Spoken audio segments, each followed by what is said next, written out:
राधे राधे। आज हम विवाह के समय को निकालना सरल तरीके से सीखते हैं।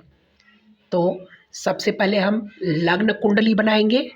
तो यह एक व्यक्ति की कुंडली है और इसका विवाह 2 मार्च 2025 को हुआ है। तो इसे कैसे हम निकालें कि 2 मार्च 2025 को इसका विवाह होगा, कुंडली में कैसे समझें? तो उसे समझने के लिए सर्वप्रथम हम कुंडली के कुछ रूल को समझते हैं कि हर राशि एक डिग्री को दिखाती है, यानी इनिशियल डिग्री। जैसे मेष राशि की स्टार्टिंग पॉइंट डिग्री 0 है और वृष राशि की स्टार्टिंग पॉइंट होगा 30 डिग्री।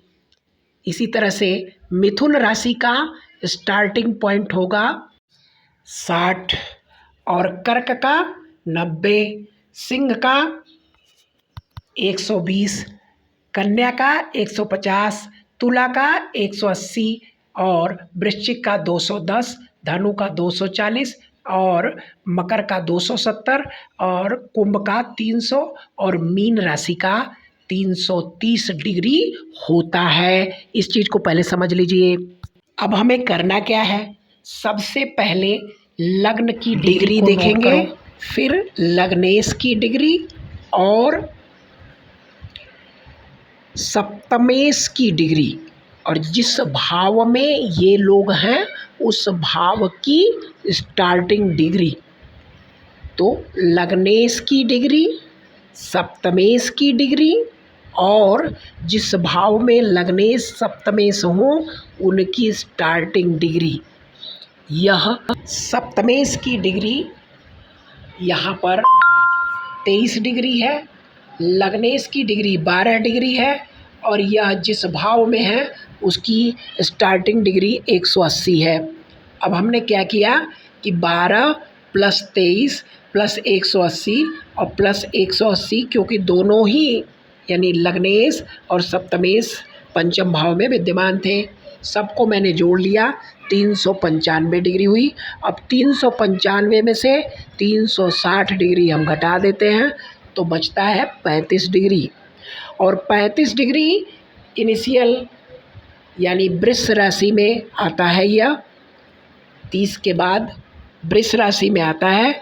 इसलिए जब भी बृहस्पति का गोचर इसके त्रिकोण यानी 2, 6 और 10 राशि में होगा तो इस व्यक्ति की विवाह की संभावना बढ़ जाएगी। और इस समय दशा भी अनुकूल हो। मैंने पहले ही बताया कि 2 मार्च 2025 में इनका विवाह हुआ, तो उस समय का गोचर और दशा दोनों हम लोग देखते हैं। 2 मार्च का गोचर यह हम आपको लगा कर दिखा रहे हैं। देखिए यहाँ पर बृहस्पति जुपिटर 2 नंबर की राशि में है और 2 नंबर की राशि में जुपिटर 2 मार्च को उपस्थित थे, इसलिए इनके विवाह की प्रोबेबिलिटी यानी संभावना बढ़ जाती है। अब हम दशा को भी देखते हैं कि दशा में कहाँ क्या रिजल्ट दे रहा है। इनकी दशा उस समय शुक्र, मरकरी, मार्स और सैटर्न की थी, यानी शुक्र की महादशा, मरकरी का अंतर और मार्स का प्रत्यंतर और शनि की का सूक्ष्म था। अब हम इनमें देखते हैं कि वीनस जो है इनके पंचम भाव में है, मरकरी भी पंचम भाव में है, जुपिटर के साथ है और साथ में मार्स इनके द्वितीय भाव में है, जो कि इनके छठे और लाभ भाव का मालिक भी है। शनि इनके भाग्य में बैठा है और इनके बृहस्पति से संबंध भी इनका बनता हुआ दिख रहा है। तो इस समय इनका विवाह हुआ। तो आज हमने विवाह को समझा कि कब विवाह होता है।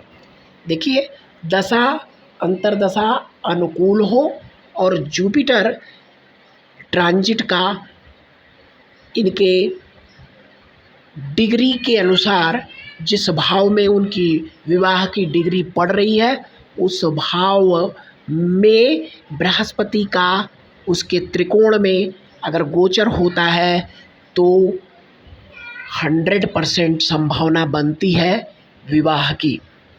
आज हमने विवाह के विषय में समझा। अब अगर मान लीजिए किसी का विवाह नहीं हो रहा हो तो उनको करना क्या चाहिए? वह देखें कि उनका लग्न किस भाव में पड़ रहा है और उसी भाव से उतने ही भाव आगे जाकर, यानी उपपदा लग्न UL उपपदा लग्न किस राशि का है और वहाँ पर कौन सा ग्रह उपस्थित है, उससे संबंधित कलर में, यानी राशि का कलर हो और जो ग्रह वहाँ व्यवस्थित है उसी का अगर रुद्राक्ष धारण कर लेते हैं, जैसे मंगल का है तो 3 मुखी, चंद्रमा है तो 2 मुखी, बृहस्पति है तो 5 मुखी, और अगर शुक्र है तो 6 मुखी, शनि है तो 7 मुखी, राहु है तो 8 मुखी और केतु हैं तो 9 मुखी और सूर्य हैं तो 1 मुखी या 5 मुखी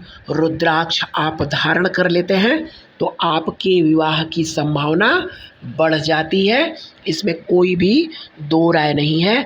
आज हमने मैरिज के विषय में समझा। राधे राधे।